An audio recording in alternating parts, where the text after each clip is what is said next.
If you're looking for a delicious recipe for homemade meatloaf, then this is the recipe for you.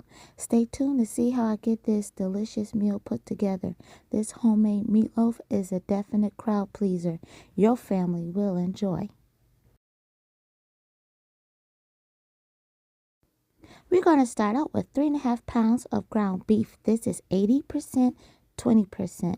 80% fat, 20% lean. I am going to add about a half a cup of panko breadcrumbs, and you can use whatever ones you like or your family like. I'm also going to add some milk to the breadcrumbs. This is going to add a little moisture to them, and it's going to make the meatloaf nice and moist too. And I'm just going to let this sit to the side as the breadcrumbs absorb the milk flavor and get this a little thick. While that sits, I am now going to add in some bell peppers and onions. These are the frozen bell peppers and onions that you might be able to find in your grocery store. I'm adding about a half a cup. I'm now going to add some diced herbs, and this is rosemary and thyme. I'm adding about a quarter cup of the combination of both. You can add the dry.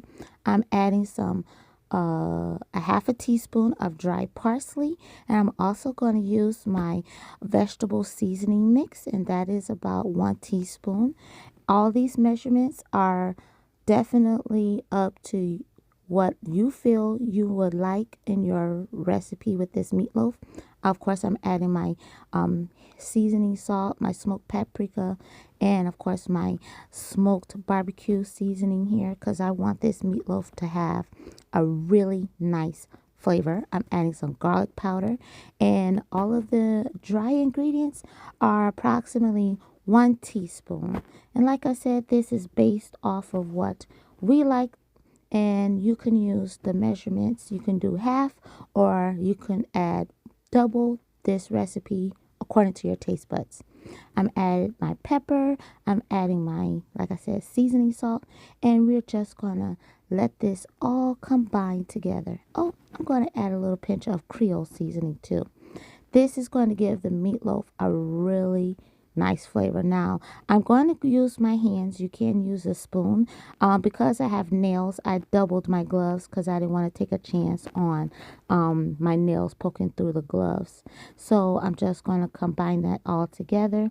For a little extra flavor, I'm adding just a quarter of a teaspoon of liquid hickory smoke to this meatloaf, and I'm going to add about a half a teaspoon to a teaspoon of some A1 steak sauce. Now, some people like to add barbecue sauce. Some people like to add a little ketchup.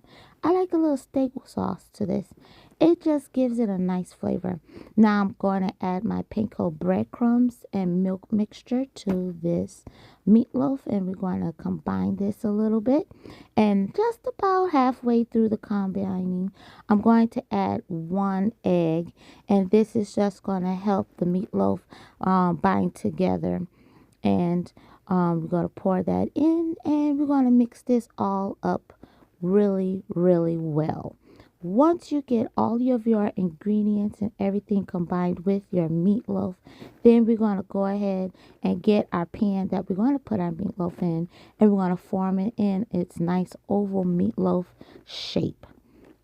And as you can see, I have shaped my meatloaf in its oval form, and this is going to go into the oven. Now, you can make the little indentations at the top like some people do.